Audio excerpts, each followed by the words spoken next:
어떤 목사님이 한 분이 계셨는데 교회 일과 여러 가지 상황 가운데 굉장히 복잡한 문제들이 많았습니다. 그래서 머리도 식힐 겸 혼자 등산을 가기로 했습니다.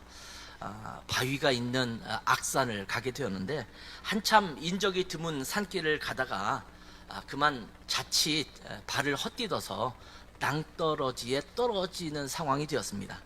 다행히 중간에 있는 나뭇가지가 있어서 그걸 딱 붙들고 거기에 낭떠러지에 대롱대롱 매달려 있었습니다. 밑을 보니까 한 20-30m의 굉장히 깊은 골짜기가 밑에 보이는 것을 보니까 아마 여기서 손을 놓고 떨어지면 영락없이 죽을 것이 뻔했습니다. 밑에 보니까 거기에도 바위들이 많기 때문에 아마 떨어지면 살아남지 못할 것이라는 그런 생각을 했습니다.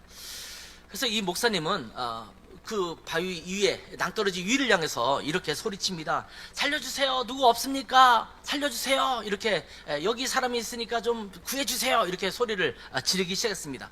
한참을 소리를 질렀음에도 불구하고 그 길을 지나가는 사람이 거의 없어서 아무도 응답하지 않았습니다. 그런데 갑자기 어디선가 소리가 들려와요. 나는 너의 하나님이다. 내 손을 놓거라. 내가 너를 붙잡고 세워주겠다. 이렇게 말씀하시는 거예요. 근데 하나님께서 말씀하시는 것처럼 들리긴 하는데 밑을 보니까 아득한 낭떠러지가 있기 때문에 이 손을 놨다가는 이거는 죽을 것 같은데 하나님은 왜 이걸 놓으라고 하시지? 이렇게 생각을 했습니다. 그래서 하나님 앞에 반문합니다. 하나님, 보십시오. 제가 떨어지면 영락없이 저는 머리가 깨져서 죽을 것 같습니다. 그러니까 손을 놓으라고 하지 말고 뭔가 좀 방법을 준비시켜 주세요. 하나님, 좀 지나가는 사람이 있게 하셔서 구조대를 보내주시든지 그래서 저를 구원해 주세요. 이렇게 이야기를 했습니다. 그랬더니 하나님께서 다시 말씀하시는 거예요. 내가 너를 붙잡아 줄 테니까 손을 놓으래도? 이렇게 말씀하시는 거예요. 그 하나님의 말씀을 듣다가 한참 망설이던 이 목사님이 이렇게 대답을 했습니다. 그렇게 소리를 다시 외치기 시작했는데 거기 하나님 말고 다른 분 없으세요? 저를 살려주세요. 이렇게 외쳤다라는 일화가 있습니다. 하나님께서 말씀하셨음에도 불구하고 하나님께서 말씀하신 것을 그대로 듣자니 내 목숨이 위험할 것 같아요. 그러니까 이렇게 말하는 거잖아요. 하나님 말고 다른 분, 정말 나를 도와줄 분, 그런 분이 있으면 나를 좀 도와달라고 소리를 외친 거죠. 사실 우리가 그런 경우는 많이 있습니다. 예를 들면 성도들끼리 교제하다가 어떤 분이 경제적으로 너무 어렵고 힘들어요. 그러면 우리가 내가 기도해 줄 테니까 당신의 경제적인 상황이 빨리 낫기를 내가 기도하겠습니다. 하나님이 당신에게 평안 주시기를 원합니다. 이렇게 이야기를 하면 간혹가다 어떤 분들은 그런 말 말고 실제적인 도움을 좀 주세요. 이렇게 이야기하는 경우 많이 있거든요. 근데 여러분, 기도보다 강력한 게 어디 있겠습니까? 하나님의 능력의 손만큼 강력한 것이 어디 있겠어요? 세상에서 하나님보다 더 강한 존재는 아무도 없습니다. 하나님만이 모든 문제를 해결할 수 있는 분이십니다. 그럼에도 불구하고 우리는 그거 말고, 우리가 기도하자는 말 말고 좀 실제적으로 나에게 도움이 될 수 있는 그 무엇을 나에게 보여달라, 이렇게 외칠 때가 참 많습니다. 우스개 이야기지만 지금 말씀드렸던 그 이야기는 우리에게 시사하는 바가 굉장히 큽니다. 사실 우리는 하나님을 신뢰한다라고 말합니다. 뭘 말을 하면, 그래, 우리가 하나님을 믿지, 하나님이 하실 거야, 하나님은 그렇게 하실 줄 믿어, 이렇게 이야기를 합니다. 그렇지만 결정적인 순간에는 하나님의 뜻을 따르기보다는 자기 자신이 납득할 수 있는 방법을 하나님보다 더 신뢰하는 경우를 많이 보게 됩니다. 왜냐하면 하나님을 믿고 그대로 따르기보다는 뭔가 실제적인 도움이 내게 필요하거든요. 그래서 하나님만 따르면 아직도 불안함이 제거되지 않습니다. 전쟁을 준비한다고 하면 전략과 전술을 잘 세우고 군사력을 잘 이렇게 견고하게 해서 그렇게 싸워야 이길 수 있습니다. 그런데 하나님은 전쟁을 앞둔 남자들에게 할례를 행하라고 이야기합니다. 도무지 납득이 되지 않는 말씀을 하나님께서 하시는 거예요. 그러면서 또 덧붙여서 말씀하시기를, 그냥 여리고성을 하루에 한 바퀴씩 돌아라, 7일 동안 돌아라, 그러면 이 여리고성이, 견고한 성이 무너질 것이다, 이렇게 말씀을 합니다. 그러면 아까 그 목사님과 같은 경우에서는 우리가 뭐라고 말할 수 있겠어요? 그 하나님 그거 말고 정말 제대로 된 전략을 좀 주세요, 이렇게 우리가 말할 수 있지 않겠습니까? 전쟁을 위해서 용감무쌍하고 날랜 군사를 뽑아서 적진을 향해서 진격해 가면 좋을 것 같은데 자기를 찾아온 수만 명의 지원병을 다 돌려보내라고 하나님께서 말씀하시고 300명만 남겨놓으라고 하십니다. 그리고 주님께서 주시는 명령은 뭐냐면 항아리에 횃불을 넣어서 적진으로 나아가라고 말씀합니다. 기드온의 이야기죠. 납득되지 않는 전략을 지금 행하라고 하나님께서 말씀하시는 거예요. 문둥병에 걸린 나아만 장군이 엘리사를 찾아가니까 좀 안수기도도 해주고 몸에 좋다고 하는 무슨 약이라든지 하다못해 생수 같은 것을 좀 이렇게 발라서 좀 나를 낫게 해주시면 좋겠는데 안수기도도 안 하고 약을 발라주는 것도 아니고 나와서 찾아보지도 않고 그냥 요단강 가서 물에 7번 들어갔다 나오라고 하는 그 이야기를 하니까 나아만 장군은 화가 났습니다. 납득되는 얘기를 해야지 어떻게 나한테 그런 것을 하라고 해. 우리 동네에도 맑은 물이 참 많은 그 강이 많은데 거기서 있으면 되지, 이렇게 말할 수 있지 않겠습니까? 도대체 하나님께서 말씀하시는 대로 행하면 꼭 망할 것 같은 때가 참 많습니다. 저의 인생을 돌아봐도 마찬가지인 것 같아요. 하나님, 이것이 더 좋을 것 같은데 왜 자꾸 하나님은 이쪽을 행하라고 하십니까? 이쪽을 택하면 좋을 것 같은데 하나님은 왜 이쪽으로 택하라고 말씀하십니까? 이거는 손익계산서를 두들겨 보면 말이 안 되지 않습니까? 하나님, 이쪽이 나한테 훨씬 더 좋을 인생 같은데 왜 하나님은 이 길이 아니라 저 길을 택하라고 말씀하십니까? 이런 생각을 할 때가 많습니다. 아무리 생각해봐도 하나님께서 말씀하신 대로 행하면 잘 되기는커녕 모조리 손해볼 것만 같은 때가 많습니다. 그래서 우리는 이렇게 외치는 거예요. 거기 하나님 말고 다른 분 없어요? 실제로 우리가 이렇게 표현하지는 않지만 그런 마음을 갖는 경우가 많다라는 이야기입니다. 우리는 매일 수많은 결정을 하면서 살아갑니다. 지금까지의 인생을 돌이켜보면 그래도 부족함 없이 하나님께서 이곳까지 인도해 주셨다라고 고백할 수 있습니다. 그럼에도 불구하고 우리는 앞일을 내다보면서 뭔가 결정할 때가 되면 우리의 지식과 우리의 경험들이 동원될 때가 참 많습니다. 합리적인 방법을 찾게 됩니다. 어떤 일들은 너무 무리한 일이라고 여겨지는 그런 일도 있기 때문에 그런 일을 바라보면 부담스럽고 어렵다고 여겨지는 일을 종종 경험하게 됩니다. 저는 인생을 살아오면서 그럴 때가 참 많았어요. 이거 무리인데? 우리가 할 수 없는 일인데? 제가 독일에서 사역하면서 우리 교회에서 교회당을 건축해야 되는, 또 교회당을 구입해야만 되는 그런 상황이 생겼어요. 이건 도대체 독일 교회 빌려주는 교회가 아무 데도 없고 우리 교회 성도들은 많고 어디 가서 붙잡아서 좀 예배드릴 장소는 없고 그러면 우리는 갈 데가 없는데 하나님 어떻게 합니까? 근데 하나님께서 자꾸 이 교회를 구입하는, 건물을 구입하는 그 방향을 자꾸 우리에게 주시는 거예요. 그때 제 마음에 든 마음이 이겁니다. 하나님, 우리는 대부분 유학생인데 이건 불가능한 일입니다. 그냥 1, 2억 드는 금액이 아니기 때문에 우리 교회는 지금 빠듯하게 운영되고 있는데 이것을 구입한다는 것은 말도 안 되는 일입니다. 이것이 우리에게 주어진 모습이었거든요. 근데 하나님께서는 그 일을 행하라고 말씀하셨습니다. 그리고 그대로 행하니까 하나님께서 건물을 주셨어요. 그래서 제가 늘 고백합니다. 이거는 우리 능력으로 구입한 것이 아니다. 하나님께서 행하신 일이다. 하나님께서 하라고 하셨기 때문에 그렇게 하나님께서 건물을 주셨다라고 고백하거든요. 우리 자신이 갖고 있는 것을 돌이켜볼 때, 또 우리의 교회 같으면 교회의 환경을 바라볼 때 버거운 것이 눈에 보일 수가 있습니다. 우리의 능력으로 이것을 할 수 있을까라고 하는 걱정이 생길 때가 많습니다. 그건 우리의 개인적인 삶도 마찬가지입니다. 이것은 너무 무리한 거 아닐까? 이거를 내가 할 수 있을까? 내가 이걸 도전한다라는 것은 나의 능력과 나의 환경을 지켜볼 때는 말도 안 되는 거야. 이건 할 수 없는 건데 이렇게 생각될 때가 많습니다. 그런데 주님은 우리 자신만을 바라보지 말고 하나님을 바라보라고 우리에게 말씀하시는 것입니다. 구약성경 잠언에서는 여러 부분에서 인간의 지식과 경험과 계획들보다 하나님을 의지할 것에 대해서 반복적으로 우리에게 말씀해주고 있습니다. 그 중에 오늘 그 중에 세 절을 뽑아서 함께 나누려고 합니다. 먼저 우리가 명심해야 될 것 중에 하나는 뭐냐면 우리 자신에게 집중해서는 안 된다라는 겁니다. 나 자신에게 집중하지 말라는 겁니다. 오늘 읽었던 말씀을 보면 자신을 의지하는 자에 대해서 세 가지의 형태로 표현합니다. 20절에 보면 속히 부하려고 하는 자라는 표현이 등장해요. 속히 부하려고 하는 자, 빨리 성공하려고 하는 자. 25절에는 욕심이 많은 자라는 표현이 등장하고요. 26절에는 자기의 마음을 믿는 자라는 표현이 등장합니다. 근데 여러 표현이 등장하고 있지만 이 여러 가지 표현들 중에서 그 근본은 하나에 있습니다. 그것은 26절에 나오는 자기 마음을 믿는 자입니다. 내 마음이 시키는 것을 믿어. 내 마음이 원하는 것을 나는 믿어.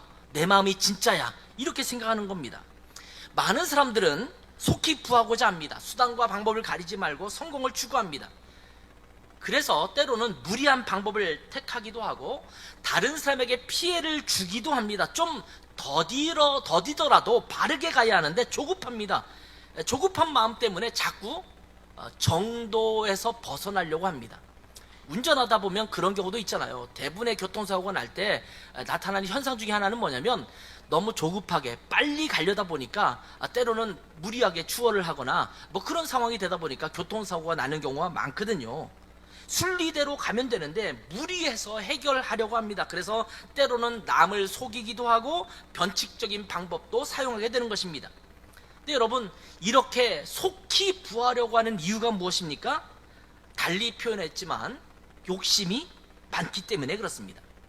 다른 사람과 다투어서라도 내가 이것을 원하는 것을 이루려는 겁니다. 다른 사람보다는 내 욕심, 내 생각, 또 내가 원하는 것, 나에게 가장 좋은 것, 이것을 택하려고 하다 보니까 욕심을 부리는 거예요. 빨리 조급해지는 거예요. 그래서 때로는 교회 공동체 안에서도 내가 원하는 것을 빨리 무조건 이루려고 하다 보니까 다툼이 일어나기도 하고 갈등이 일어나기도 하는 것입니다. 자기가 원하는 방식대로 행하려고 하는 거예요. 지지난주에도 우리가 교단 총회가 있었지만 총회에서 얼마나 말이 많은지 몰라요. 막 이 의견 저 의견이 막 나오는데 가만히 들어보면 이 의견이나 이 의견이나 어떻게 보면 도끼는 개끼는 경우가 많거든요. 근데 다들 어떻게 생각하냐면 이것이 최선이다라고 생각하는 거예요. 네 것보다는 내 의견이 더 맞아, 내가 더 훌륭해, 이러다 보니까 싸우는 거예요. 교회 안에서도 그런 일이 얼마나 많습니까? 사실 별것 아닌 문제를 가지고 싸우는 경우 많잖아요. 예를 들면 강대상을 가운데 놓을 것이냐, 그래도 강대상인데 말씀을 선포하는 건데 가운데 있어야지 어떻게 옆으로 삐쭉 나와 있을 수 있느냐, 이것 가지고 싸우는 경우도 있잖아요. 심지어 피아노 위치가 어디에 있느냐를 가지고 싸우기도 합니다. 사실은 별로 중요하지도 않은 것인데 이것이 더 옳다, 이것이 더 최선이다, 이런 것을 가지고 서로 자기의 욕심대로 자기가 원하는 방식대로 이루려다 보니까 그렇게 싸우는 거거든요. 왜 이렇게 하냐면 사람들은 모두 자기 중심적으로 해석하려고 하기 때문입니다. 다른 사람의 입장을 헤아리려고 하지 않습니다. 요즘 미국과의 관계가 별로 좋지 않죠. 미국이 상호 관세 부과를 선언하지 않았습니까? 그래서 혼란이 가중되고 있습니다. 예전에 우리가 자유무역협정이라고 하는 것이 FTA라는 것을 미국과 함께 협정을 맺었어요. 근데 그 협정이 지금 깨지려고 하는 위기에 있지 않습니까? 그러니까 우리나라에게는 과도한 세금을 매기려고 하니까 지금 우리나라 정부에서는 이걸 어떻게 막을까 굉장히 고심하고 있지 않습니까? 자기가 원하는 방식, 자기에게 이득이 되는 것, 나라별로 따지면 국가별로 그렇게 하다 보니까 서로 막 혼란이 가중되는 겁니다. 정치적인 부분도 마찬가지입니다. 이러저러한 논란이 생기고 있는데 이런 부분들을 우리가 살펴볼 때 좀 한 발자국 뒤에서 좀 물러서서 상황을 보는 지혜가 필요하지 않은가, 이런 생각을 하게 됩니다. 어떤 한 부분에 대해서 너무 성급하게 판단하려고 하지 말고, 근시안적으로 바라보려고 하지 말고, 눈앞에 있는 이득만 취하려고 하지 말고 역사적인 상황, 시각을 가지고 상황을 바라보고 바르게 분별하는 지혜가 필요합니다. 근데 우리는 너무, 우리가 한국 사람들 냄비근성이라고 말을 쓰는데 상황을 보고 너무 쉽게 판단하고 쉽게 말해요. 쉽게 결단합니다. 근데 세월이 지나고 보면 그 역사가 그걸 판단할 수 있잖아요. 그 당시에는 무리한 것 같은데 나중에 보니까 그 사람 정말 훌륭한 업적을 행한 것이구나, 이렇게 평가되는 경우도 참 많지 않습니까? 그 당시에는 사람들이 다 반대를 하고 이건 말도 안 된다라고 말할 때에도 그것을 미래를 바라보고 먼 발치에서 객관적으로 바라보는 사람들의 그 마음을 이길 수가 없거든요. 지금 내가 하고 있는 전공에 대해서, 또는 내가 하고 있는 학업에 대해서, 또는 내가 직장 생활하면서 성공적으로 이 직장 생활에서 성공하는 것을 위해서, 또는 내가 하는 사업이 성공하는 것을 위해서 자기의 마음에 집중하지 말고, 이렇게 하면 학업이 잘 될 거야, 이렇게 하면 우리의 자녀들이 잘 성공할 거야, 이렇게 하면 내 사업이나 내 직장 생활에서의 미래가 더 단단할 거야, 이렇게 생각하지 말고 내 마음이 아니라 하나님께 집중해야 합니다. 하나님의 시각으로 내게 주어진 상황을 볼 줄 아는 눈이 있어야 합니다. 교회 일을 결정할 때에도, 가정의 일을 결정할 때도, 또 그런 것들을 진행함에도 똑같습니다. 속히 부하려고 하는 것, 속히 뭔가를 이루려고 하는 것, 욕심을 부려서 자기 욕심을 채우려고 하는 것, 자기 마음에 원하는 것들에 집중해서 그 마음의 소욕을 채우려고 하는 것, 이런 모든 것들을 내려놓고 하나님의 시각에서 볼 줄 알아야 한다는 것입니다. 그것이 우리가 어떤 사건이나 어떤 상황을 바라보는 그리스도인의 시각이 되어야 합니다. 내 마음이 아니라 하나님이 원하는 그 눈으로 바라보는 것입니다. 그러면 어떻게 하는 것이 그리스도인의 시각이 될 수 있을까요? 자, 우리의 마음은 믿을 만한 것이 아니라는 것을 먼저 고백하는 것입니다. 한번 따라서 합시다. 우리의 마음은 믿을 게 못 돼. 여러분 어떻게 생각하세요? 여러분의 마음이 시키는 대로 행하기를 원하십니까? 우리는 우리의 마음에 따라 행동할 때가 많습니다. 여러분, 여러분이 뭔가 결정하고 또 판단하고 일을 행할 때 우리는 어떻게 착각을 하냐면, 우리는 굉장히 논리적이고 또 정보의 기초에서 우리가 제대로 판단한다, 합리적으로 판단한다, 이렇게 생각할 때가 많습니다. 착각입니다. 사실은 우리가 그렇게 결정하지 않는 경우가 훨씬 더 많습니다. 우리의 감정적인 요소나 우리 마음의 직관적인 그 요소 때문에 결정되는 게 많습니다. 예를 들면 자동차를 산다고 합시다. 그러면 뭐 이것은 연비가 어떻게 되고, 이것을 관리하는데 운영비가 어떻게 되고, 여러 가지 어떤 논리적인 합리적인 부분을 막 파악한다고 하겠지만, 우리가 막상 자동차 시장을 가서 보면 그 중에서 매끈하게 잘 빠진 차, 내 눈에 확 들어오는 차, 이것을 구입할 확률이 굉장히 큽니다. 여러분이 옷을 사거나 아니면 전자제품을 살 때도 마찬가지인데, 집에서는 열심히 연구하고 논리적으로 정리하지만 실제 매장에 가서는 그 중에서 좀 매끈하게 잘생긴, 또 디자인이 이쁜 그런 것들을 선택할 가능성이 굉장히 큽니다. 직원들이 또 그걸 팔려고 막 그게 가머니스를 하면 거기에 넘어갈 때가 많습니다. 우리는 논리적으로 판단하고 결정한다고 생각하지만, 심지어 우리가 결정할 때는 그 논리적인 것이 아니라, 합리적인 것이 아니라 우리의 직관적인 부분이 결정에 굉장한 요소를 갖고 있다는 것을 보게 됩니다. 시중에 많이 하는 이야기 중에 하나가 뭐냐면, 마음에서 시키는 대로 살아라, 마음 가는 대로 살아가라, 이런 말을 많이 합니다. 너의 마음이 시키는 대로 해. 광고 문구에 나오기도 하고, 어떤 분이 강연을 하면서도 그런 이야기를 하기도 합니다. 너의 마음이 원하는 게, 진짜 네 마음이 원하는 게 뭐야? 그것대로 한번 살아.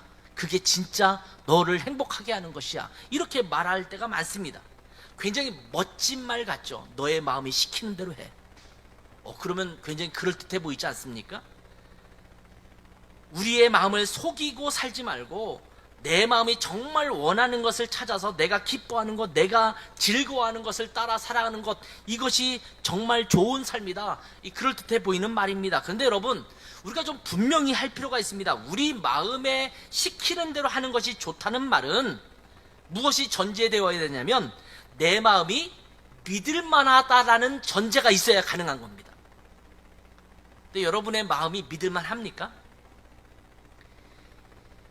정말 내 마음이 믿을 만한 것인지 한번 스스로 생각해 볼 필요가 있습니다. 성경은 이렇게 말합니다. 예레미야 17장 9절입니다. 같이 한번 읽어볼까요? 시작. 만물보다 거짓되고 심히 부패한 것은 마음이라. 누가 능히 이를 알리오마는. 우리의 마음이 어떻다고요? 만물보다 거짓되고 심히 부패했다. 인간의 마음에 대해서 그렇게 이야기합니다. 시편 14편 1절에 보면 같이 한번 읽겠습니다. 시작. 어리석은 자는 그의 마음에 이르기를 하나님이 없다 하는도다. 그들은 부패하고 그 행실이 가증하니 선을 행하는 자가 없도다. 내 마음에 보니까 하나님 안 계신 것 같아. 그 마음이 그렇게 얘기하는 거예요. 많은 사람에게 복음을 증거할 때 그들은 다 무엇라고 말하냐면, 하나님, 나는 내 생각에는, 내 마음에는 없는 것 같은데? 천국? 지옥? 내 마음에는 그런 거 없는 것 같아. 그건 니네들이 지어낸 말이지. 그 마음의 생각을 그대로 말하는 거예요. 근데 성경은 인간은 어리석고 부패하기 때문에 가증한 마음을 갖고 있다라고 말합니다. 여러분은 마음이 어떻습니까? 언제나 옳은 것을 향하고 있습니까? 물론 가만히 생각해 보면 우리가 꽤 옳은 것을 향하고 있는 우리의 마음이 있다라는 생각을 할 때가 있어요. 뭐 불쌍한 사람이 되면 좀 도와주고 싶고, 뭔가 넉넉하게 다른 사람에게 베풀고 싶고, 이런 마음을 가질 때가 있잖아요. 근데 여러분 한번 생각해 보세요. 한밤중에 지금 막 자야 될 시간에 배가 고파옵니다. 그러면 내가 마음에 어떤 마음이 생겼어요? 뭔가 먹고 싶은 마음이 있어요. 저도 그럴 때가 있거든요. 밤에 라면 하나 끓여 먹으면 좋겠는데, 지금 치킨 하나 시키면 어떨까? 뭐 텔레비전에서 또 가끔 그 시간쯤에 대해서 뭐 먹는 방송을 하게 되면 꼬락 소리가 함께 뭐 먹고 싶은 생각이 들잖아요.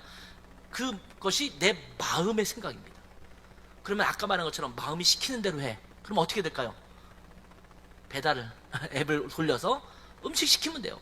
라면 냄비에 물 올리면 돼요. 근데 여러분 그렇게 마음이 시키는 대로 하시겠습니까? 저처럼 듬직한 사람이 되는 거예요.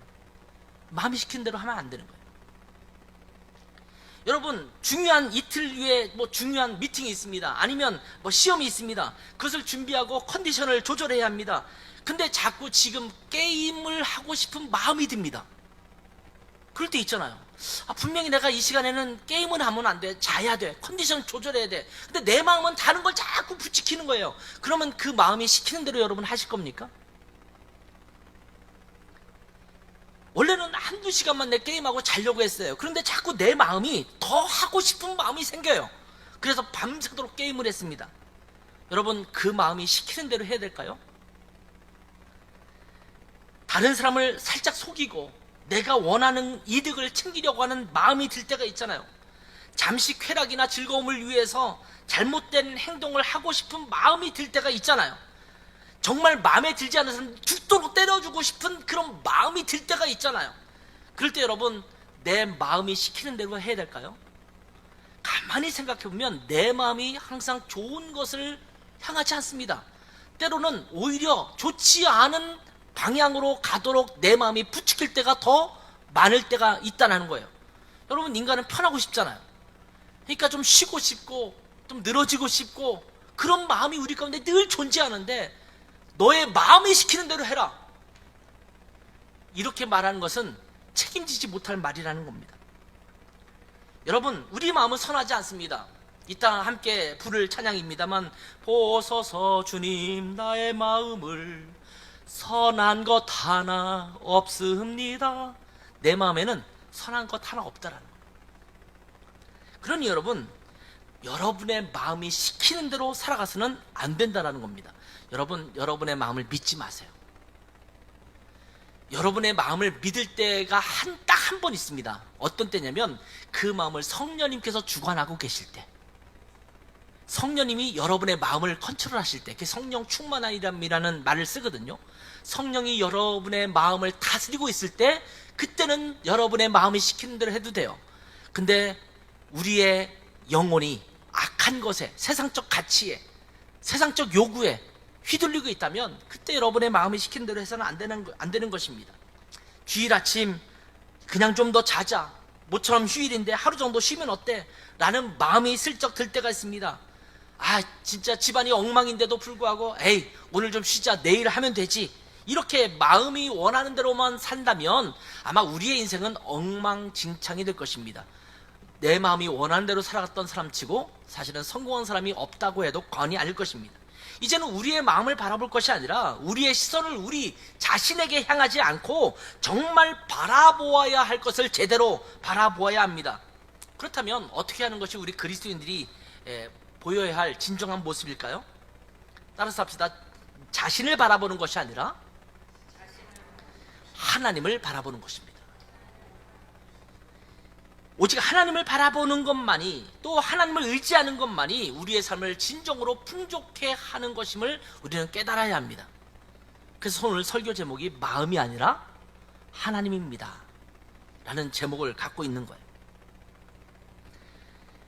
여호와 하나님을 의지해야만 참된 풍족함을 누릴 수 있다는 것을 기억해야 합니다.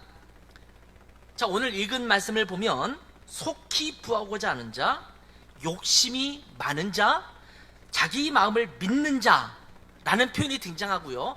이 표현과 상대적인 표현으로 어떤 표현이 등장하냐면 충성된 자, 여호와를 의지하는 자, 지혜롭게 행하는 자, 이렇게 두 가지의 부분으로 나눠서 설명하고 있는 것을 보게 됩니다. 자, 이 표현들도 사실은 한 가지 표현입니다. 아까도 말씀드렸지만 속히 부하고자 하는 자, 욕심이 많은 자, 그리고 자기의 마음을 믿는 자라고 했을 때 그 세 가지의 가장 대표적인 마음이 어떤 거라고 그랬어요? 자기 마음을 믿는 자예요. 자기 마음이 시키는 대로 하는 거예요. 자기의 욕심, 또 자기가 부하고자 하는 그런 마음, 자기 마음을 믿는 거거든요. 그런데 충성된 자, 여호와를 의지하는 자, 지혜롭게 행하는 자를 통틀어서 한 가지의 대표적인 단어를 말한다면 여호와를 의지하는 자입니다. 내 마음이 아니라 하나님을 의지하는 것입니다. 충성된 자는 복이 있다라고 말씀하십니다. 충성됐다라는 말은 믿음직하다라는 것입니다. 하나님의 말씀에 순종하는 것을 말합니다. 충성은 순종을 전제로 합니다. 군대 가면 부대마다 경례를 할 때 구호가 있어요. 구호. 백골 부대는 백골 이렇게 인사를 해요. 제가 처음에 군대를 갔을 때 제가 소속된 부대가 전진부대 22사단이 전진부대로 가는데 이 동해 바닷가 고성군에 있는 그런 속초 위에 있는 부대예요. 그때 경례를 시키는데 전진 이렇게 시키더라고요. 좀 밋밋해서 별로 신통치 않았어요. 근데 소속이 바뀌면서 다른 3군단으로 배속이 되면서 3군단에서는 경례 구호가 충성이었어요. 근데 훨씬 더 나은 것 같아요.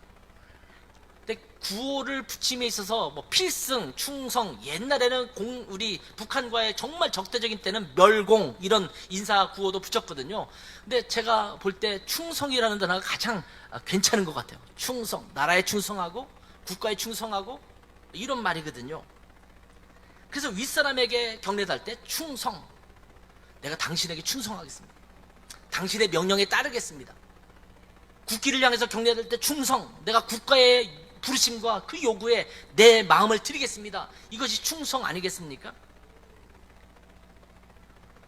그래서 우리는 하나님을 향하여 충성스러운 자가 되어야 될 줄 믿습니다. 요즘 시대는요, 시키는 대로 하는 것을 거부하는 시대가 됐어요. 윗사람이 시키는 대로, 윗사람이 말하는 대로, 또 누군가 이야기하는 그대로 따라가는 것, 이것은 바보 같은 일이다, 이렇게 이야기합니다. 생각 없이 시키는 대로 하는 것, 이것은 무식한 것이다 라고 이야기를 합니다. 물론 우리가 살아가면서 제대로 분별해야 될 필요가 있죠. 그렇기 때문에 무조건적으로 따라하는 것은 위험할 수 있습니다. 그렇지만 성경이 말씀하고 있는 것, 우리 주님께서 말씀하신 것이라고 분명히 확신이 되는 것, 이런 부분에 대해서는 우리가 충성을 다해야 합니다. 주님께서는 우리 그리스도인들에게 충성을 요구하십니다. 충성된 자에게 복을 주시는 거예요. 여러분, 하나님께서 우리에게 말씀을 통해서, 성경을 통해서 말씀하시잖아요. 이 성경 말씀에 충성하는 여러분 되셨으면 좋겠어요. 하나님께서 말씀하신 그것에 나는 그대로 따르겠습니다. 때로는 하나님께서 말씀하신 것이 확실하다면 토를 달지 말고 따지지 말고 따라하는 것이 굉장히 중요합니다. 아까도 제가 서두에 말씀드렸잖아요. 기드온의 이야기, 여호수아의 이야기, 나만 장군의 이야기, 이런 얘기를 했잖아요. 그 말도 안 되는 하나님의 명령이 여러분에게 떨어졌을 때, 하나님 그거 좀 말이 안 되니까 좀 내가 납득할 수 있는 것 좀 납득하게 한번 설명해 보시고 저에게 말씀해 주세요 라고 말할 때 인간의 지혜로 그것이 납득될 수 있겠어요? 그때 우리가 할 일은 딱 한 가지밖에 없습니다. 그냥 무조건 닥치고 순종하는 거예요. 닥순, 따라서 닥순, 닥치고 순종하는 거. 우리에게 필요한 것이 닥순이에요. 닥순. 오늘 말씀을 묵상해 보셨습니까? 말씀 묵상할 때 여호사밧이라는 유대 왕과 이스라엘의 정말 최악으로 나쁜 왕 아합 왕이 서로 연합군을 형성하는 장면이 나오지 않습니까? 여호사밧이 착한 왕이거든요. 훌륭한 왕이거든요. 이 남한국 유다 왕 중에서도 훌륭한 왕에 속하는 왕인데 왜 아합과 같은 사람과 이게 혼인관계를 맺어서 이 사돈이 됐는지 이해를 할 수가 없어요. 아마 제가 볼 때는 굉장히 여호사밧의 마음에는, 야, 북왕국 이스라엘도 같은 하나님의 민족인데, 택하신 하나님의 백성인데, 저들도 우리가 품어주고 저들과 함께 연합해서 우리 이스라엘과 남왕국 유다가 함께 하나님께서 기뻐하시는 나라가 되지 않겠냐라고 하는 선한 마음에 의해서 아마 아합과 그렇게 하나가 됐을 것이라는 생각을 하게 돼요. 근데 여러분, 내가 갖고 있는 선한 생각과 하나님의 생각은 다를 수 있다는 것을 아셔야 돼요. 내가 아무리 좋은 마음을 가지고 선한 마음을 가지고 행했다 하더라도 하나님께서 원하시지 않은 것은 우리가 과감하게 노라고 할 줄 알아야 됩니다. 우리는 자꾸 다른 사람에게 착하게 보이기를 원해요. 선한 사람 신드롬이 있어요. 다른 사람에게 내가 잘 보이기를 원하는 것, 착하게 보이기를 원하는 것, 좋은 사람으로 보이기를 원하는 마음이 있거든요. 그러니까 어떤 때는 악한 것도 거절하지 못하고 어느 정도는 용인해 주려고 하고 뭐 이해해 주는 것처럼 하고 이러려고 하다 보니까 사실은 하나님께서 원하시지 않은 것들을 그냥 내 삶 속에 받아들이는 경우도 있거든요. 아마 어쩌면 여호사밧이 그랬을 것이라는 생각이 들어요. 에이, 아합이 나쁜 왕이긴 한데 저 사람이 우상을 섬기고 나는 우상을 안 섬기고 다 없앴는데 그럼에도 불구하고 같은 이스라엘 민족이니까 좀 품어줘야지. 어떻게 내가 품지 않으면 어떻게 하겠어? 라는 마음을 가지고 아합과 연합하지 않았나 이런 생각을 하게 돼요. 그런데 여호사밧이 이 아람군과 전쟁하려고 할 때, 아합이 전쟁하려고 할 때 여호사밧이 했던 중요한 말이 있습니다. 하나님의 뜻이 무엇인지 먼저 물읍시다. 근데 아합 왕은 그렇지 않잖아요. 거짓 선자들만 400명 모아놓고 너희들 어떻게 하는 게 좋겠어? 그들은 아합이 듣기를 원하는 말만 하니까 전쟁에 나가서 싸우세요. 우리가 승리할 겁니다. 하나님께서 그렇게 말씀하셨습니다. 이렇게 말하잖아요. 근데 여호사밧은 끝까지 이야기합니다. 하나님의 진정한 뜻이 무엇인지 아는 그런 선지자를 찾아서 하나님의 뜻을 구합시다. 우리의 태도가 그러해야 합니다. 다른 모든 정황이 내가 싸워서 이길 수 있다라는 그런 판단이 선다 할지라도 하나님께서 무엇을 원하시는가, 이것을 헤아릴 줄 아는 마음이 있어야 될 줄 믿습니다. 이것이 충성입니다. 그리고 지혜롭게 행하는 것도 필요합니다. 이 지혜는 세상의 지혜를 말하는 것이 아니라 하나님의 지혜입니다. 지혜의 근본이신 하나님의 말씀에 따라 살아가는 것이 바로 지혜입니다. 그리고 이 모든 말은 여호와를 의지하는 자라는 말로 귀결될 수 있습니다. 우리의 생각과 자기 자신의 마음이 아니라 여호와를 의지하는 것입니다. 거기 하나님 말고 다른 누구 없어요? 라고 묻는 것이 아니라 알겠습니다. 주님께서 말씀하시면 그대로 순종하겠습니다. 라고 하는 결단이 필요합니다. 우리가 삶을 살아가면서 가져야 될 마음의 태도와 또 생각은 바로 이것이어야 합니다. 내 마음을 따라가는 것이 아니라, 내 욕심을 따라가는 것이 아니라 하나님을 의지하면서 하나님의 지혜에 따라 충성하는 마음의 결단이 필요한 것입니다. 여러분, 진로를 위해서, 미래의 삶의 계획들을 위해서, 또 우리 자녀들의 앞날을 위해서 뭔가 결단하고 결정하고 행해야 될 일들이 많잖아요. 그럴 때마다 내 마음이 무엇을 원하는가에 집중하기보다는 하나님이 무엇을 원하시는가, 하나님의 뜻은 무엇인가, 하나님은 어떻게 행하기를 원하는가에 끊임없이 집중해야 합니다. 내가 이사를 가려고 한다면 하나님께서 이 집으로 가기를 원하시는가, 저 집으로 가기를 원하시는가, 이 지역으로 가기를 원하시는가, 저 지역으로 가기를 원하시는가, 똑같은 회사를 두고 내가 어느 회사에 취업할 것인가 생각할 때 하나님께서는 어느 회사에 가는 것을 더 기뻐하실까, 여기서 연봉을 많이 주고 저기는 이런 복지 조건이 좋고 이런 것을 보고 내 마음에 원하는 것을 따라 행하는 것이 아니라 하나님께서 기뻐하시는 것이 어디인가를 결정하는 것이 필요합니다.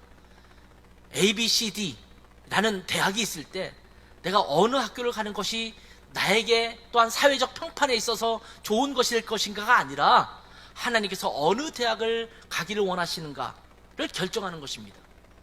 제가 예전에도 한번 말씀드린 적이 있는데, 제가 존경하는 한 집사님이 계세요. 근데 그분이 한국은행에서 근무하실 때요, 제가 전도사 시절 또 목사로서 청소년을 또 가르치고 있을 그 당시에 그분이 부장 집사님이었어요. 근데 그분이 기도 제목을 내면서 이렇게 이야기를 합니다. 그분이 그 당시 청와대에 자문으로 들어가 있었거든요. 근데 기도 제목을 내시면서, 목사님 기도해 주세요. 제가 이제 부서를 옮겨야 되는데. 아, 그래요? 그분이 뭐 서울대 나오시고 미국 가서 공부해서 박사까지 받으시고 와서 한국은행에서 일하시는 분인데 장래가 촉망되는 분이에요. 청와대 자문까지 하셨으니까, 경제 자문까지 하셨으니까 괜찮은 분이세요. 근데 이렇게 기도 제목을 냅니다. 저의 꿈은 한국은행장이 되고 이런 게 아니라 나중에 무슨 우리나라의 어떤 그런 재무부 장관 뭐 이런 걸 하는 게 아니라 나는 한가한 부서로 가기를 원합니다. 기도해 주세요. 사실은 일반적으로 부서를 이동할 때 승진이 잘 될 수 있는 그런 코스로 가기를 원하는 것이 정석이거든요. 그래서 제가 물었습니다. 아니 집사님, 좀 더 나중에 한국은행장 되셔야죠. 그러니까 좀 좋은 부서로 가시는 게 낫지 않겠습니까? 그랬더니 그분이 하신 말씀을 지금 수십 년이 지났는데 잊지 않아요. 목사님, 그런 부서 가면 교회 와서 열심히 섬기고 봉사하기가 어렵습니다. 저는 교회에서 열심히 주님 섬기는 일에 더 매진하고 싶어요. 그래서 한가한 부서로 가고 싶어요. 또 한 분 있어요. 박수홍 장로님이라고 여러분 아시는지 모르겠어요. 그분은 뭐 우리 결혼할까요? 이런 책도 쓰시고 결혼과 뭐 데이트 이런 강의를 많이 하고 다니세요. 그분이 이제 코스타에 자주 유럽에도 오셨기 때문에 자주 교제하고 또 한국에 와 계실 때도 찾아뵙고 인사도 하고 그러는데 그분이 그런 얘기를 하세요. 자기가 의대를 졸업하고 과를 선택해야 되는데 뭐 외과, 내과 뭐 쭉 있지 않습니까? 근데 자기는 마취과를 선택했다는 거예요. 마취과를 선택한 이유가 뭐냐 물었더니 그분이 하시는 말씀이 마취과를 선택해 시간이 많대요. 그래서 자기는 주님을 섬기는 일을 더 열심히 해야 되기 때문에 다른 과를 가면 시간을 내기가 어렵고 그렇기 때문에 마취과는 웬만하면 그 일정한 시간에 의해서 가서 수술실 같은 데 들어가서 마취하고 그런 거기 때문에 시간이 많기 때문에 나는 마취과를 선택했습니다. 그 마음의 결단이 얼마나 좋은지 모르겠어요.